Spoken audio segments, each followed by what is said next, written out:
बाबा के बुलडोजर से खौफ खाए दंगाई पहुंचे सुप्रीम कोर्ट। बहराइच में योगी का बुलडोजर गरजेगा या फिर रुकेगा। बहराइच में सीएम योगी के बुलडोजर एक्शन से खौफ खाए आरोपी अब सुप्रीम कोर्ट पहुंच गए हैं। जी हां, बहराइच हिंसा के 3 आरोपियों की तरफ से सुप्रीम कोर्ट में अब याचिका दायर की गई है। यानी सुप्रीम कोर्ट में अब ये आरोपी अर्जी लगा रहे हैं और तुरंत सुनवाई की मांग भी कर रहे हैं। जो याचिका इन आरोपियों की तरफ से दायर की गई है उसमें यह मांग की गई है कि बुलडोजर एक्शन पर तुरंत सुप्रीम कोर्ट रोक लगाए। इतना ही नहीं, सुप्रीम कोर्ट में इस पूरे मामले को लेकर आज सुनवाई हो रही है, यह भी जानकारी सामने आई है। तो कुल मिलाकर जिस तरीके से बहराइच हिंसा में यूपी पुलिस का ताबड़तोड़ एक्शन जारी है, वहीं प्रशासन का बुलडोजर एक्शन को लेकर भी लगातार जो है डर का माहौल बहराइच हिंसा के आरोपियों में है। और यही वजह है कि अब यह अर्जी दायर की गई है सुप्रीम कोर्ट में, जिसमें बुलडोजर एक्शन पर रोक की मांग की गई है।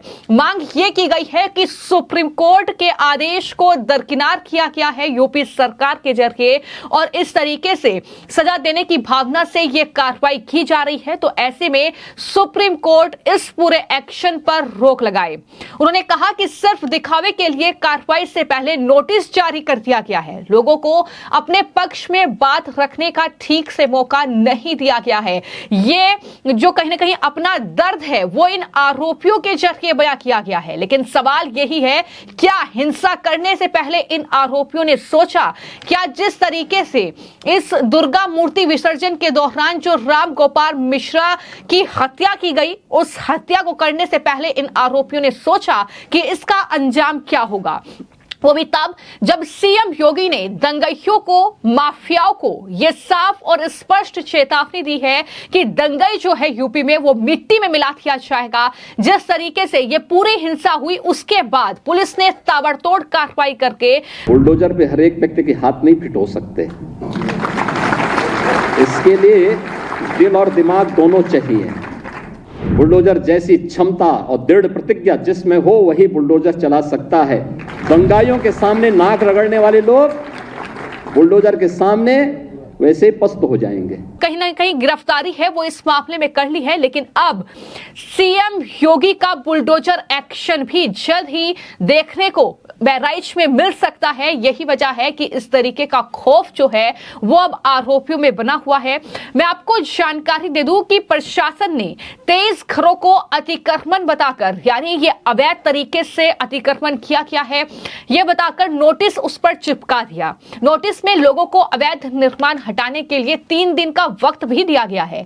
इसके बाद से वहां पर हड़कंप मचा हुआ है और खासतौर पर जो आरोपी हैं वो अब सुप्रीम कोर्ट के उस पूरे गाइडलाइन का वो जिक्र कर रहे हैं। लेकिन मैं आपको जानकारी दे दूं कि सुप्रीम कोर्ट में जब बुलडोजर एक्शन पर सुनवाई हुई थी तो सुप्रीम कोर्ट ने खुलकर योगी सरकार के बुलडोजर एक्शन की तारीफ की थी।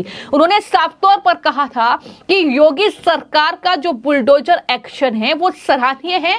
अगर अवैध निर्माण हो रहा है, अगर अतिक्रमण हो रहा है, उसे हटाने के लिए यह जरूरी है कि कानूनी तरीके से यह कार्रवाई हो। इतना ही नहीं, सुप्रीम कोर्ट ने अपनी जो लास्ट सुनवाई बुलडोजर एक्शन को लेकर की थी उसमें यह साफ और स्पष्ट तौर पर कहा था कि सड़क पर कोई भी अवैध निर्माण होगा, फिर चाहे वो मंदिर हो, मस्जिद हो, गुरुद्वारा हो, स्कूल हो या किसी का मकान क्यों ना हो, वो ध्वस्त होगा। इस तरीके से आप देश के निर्माण में बाधा नहीं बन सकते और वो कहीं ना कहीं जो अवैध निर्माण है वो हटाया जाएगा। ये साफ और स्पष्ट तौर पर सुप्रीम कोर्ट की तरफ से कहा गया था, जिसके बाद अब इस तरीके से ये जो बहराइच हिंसा के आरोपी हैं, जो लगातार ये देखने को मिल रहा है कि जिन लोगों को नोटिस थमाया गया है उन्होंने दरअसल अवैध निर्माण किया है, जिसके बाद अब वहां पर नोटिस चिपकाया गया है।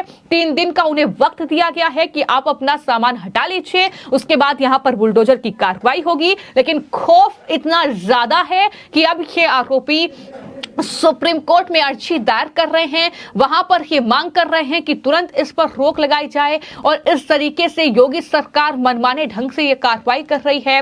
आपको मैं जानकारी दे दूं कि बहराइच की घटना के बाद प्रशासन ने जो मुख्य आरोपी है अब्दुल हमीद, उसके अवैध रूप से जो उसने घर का निर्माण किया है उस पर विध्वंस नोटिस चिपकाया है।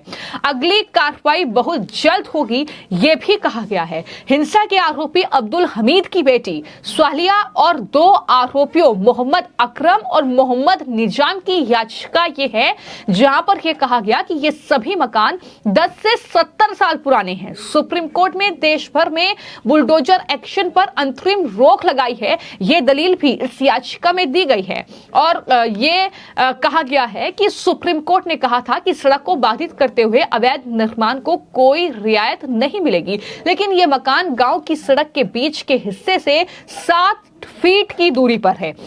यानी ये तमाम चीजें याचिका में कही गई हैं, लेकिन योगी सरकार का जो कहना है वो ये कि दरअसल ये अवैध है, इसलिए इन 23 घरों पर जो है नोटिस चिपकाया गया है। और ऐसा भी नहीं है कि एक वर्ग विशेष के ये घर हैं, ऐसा भी बिल्कुल नहीं है। तो ऐसे में ये नोटिस चिपका दिया गया है। 3 दिन में अपना जवाब दाखिल करने के आदेश के खिलाफ अब 3 लोगों ने ये सुप्रीम कोर्ट का रुख कर लिया है। अब सवाल ये है कि सुप्रीम कोर्ट में जो सुनवाई होगी उसमें क्या बुलडोजर एक्शन पर रोक लगेगी, या फिर सुप्रीम कोर्ट ने जिस तरीके से योगी सरकार के इस बुलडोजर की कार्रवाई की सराहना हमेशा से की है, क्या वो बुलडोजर जो है यूपी में इस तरीके से अवैध निर्माण पर गरजता नजर आएगा, ये कहीं ना कहीं सवाल बना हुआ है। हालांकि मैं आपको यह भी जानकारी दे दूं कि एक दिन पहले ही इलाहाबाद हाईकोर्ट की लखनऊ बेंच ने बहराइच में बुलडोजर एक्शन पर 15 दिन की रोक लगा दी थी। लेकिन जब सुप्रीम कोर्ट में इन 3 हिंसा के आरोपियों की अर्जी पर सुनवाई होगी तो सुप्रीम कोर्ट की बेंच क्या कुछ टिप्पणियां करेगी, क्या कुछ जजों की ओर से कहा जाएगा, और इलाहाबाद हाईकोर्ट की लखनऊ बेंच ने जो बहराइच में बुलडोजर एक्शन पर रोक लगाई है उस पर भी क्या कुछ सुप्रीम कोर्ट की टिप्पणियां होगी। और सवाल सबसे बड़ा यही है कि सुप्रीम कोर्ट का फैसला क्या योगी सरकार के हक में होगा, क्या इस अवैध निर्माण पर बुलडोजर की कार्रवाई के हक में होगा, क्या वाकई हिंसा के आरोपियों से सरकार कुछ इस तरीके से यूपी में निपटेगी कि वहां पर बुलडोजर गरजता हुआ नजर आएगा। ये तमाम सवाल कहीं ना कहीं उठ रहे हैं। लेकिन जिस तरीके से उत्तर प्रदेश के मुख्यमंत्री योगी आदित्यनाथ ने बार बार इन दंगाइयों को, इन आरोपियों को चेतावनी दी है कि कोई भी दंगाई जो है यूपी में बख्शा नहीं जाएगा। अगर इस तरीके से उत्तर प्रदेश की सांप्रदायिक माहौल को खराब करने की कोशिश की जाएगी, अगर इस तरीके से यूपी को हिंसा की आग में झोंकने की कोशिश की जाएगी तो उसके खिलाफ कार्रवाई होगी। दंगाइयों को, माफियाओं को मिट्टी में मिलाने का काम हम करेंगे।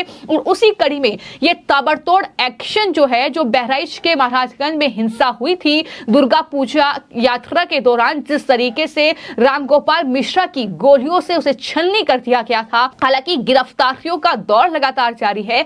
2 आरोपियों का एनकाउंटर तक इस पूरे मामले में हुआ जब वो नेपाल भागने की कोशिश कर रहे थे। तो इस तरीके से एक तरफ यूपी पुलिस का एक्शन जारी है तो दूसरी तरफ प्रशासन भी अपना कार्य भरपूर तरीके से कर रहा है। लगातार जो है उन दंगाइयों की पहचान करके और जाहिर तौर पर उनकी पूरी क्राइम कुंडली को खंगाला जा रहा है और देखा जा रहा है कि आखिर किस तरीके से ये अपना कहीं ना कहीं इस तरीके की घटनाओं को अंजाम दे रहे हैं। और उसके बाद ये दरअसल बुलडोजर एक्शन के लिए उनके घर पर नोटिस चिपकाया गया है। हालांकि अब निगाहें सुप्रीम कोर्ट की कार्रवाई पर रहेंगी कि सुप्रीम कोर्ट इस पूरे मामले में क्या फैसला सुनाता है। क्या जिस तरीके से सुप्रीम कोर्ट ने इससे पहले योगी सरकार के बुलडोजर एक्शन की तारीफ की है, क्या एक बार फिर से दरअसल इस अवैध निर्माण पर बहराइच में जब सरकार का बुलडोजर चलाने की तैयारी है तो सुप्रीम कोर्ट क्या इसके हक में फैसला सुनाएगा? क्या एक बार फिर से उत्तर प्रदेश में सीएम योगी का बुलडोजर इन दंगाइयों के खिलाफ गरजता हुआ नजर आएगा? यह कहीं ना कहीं देखने वाली बात होगी। लेकिन आपको क्या लगता है कि जिस तरीके से ये बहराइच में हिंसा हुई और जिस तरीके से वहां पर दुर्गा पूजा के दौरान ये अशांत करने की कोशिश जो है उत्तर प्रदेश को हुई, क्या जरूरी है कि अवैध निर्माण के खिलाफ ये बुलडोजर की कार्रवाई होनी चाहिए? आप इस पर अपनी राय जरूर दीजिएगा। धन्यवाद।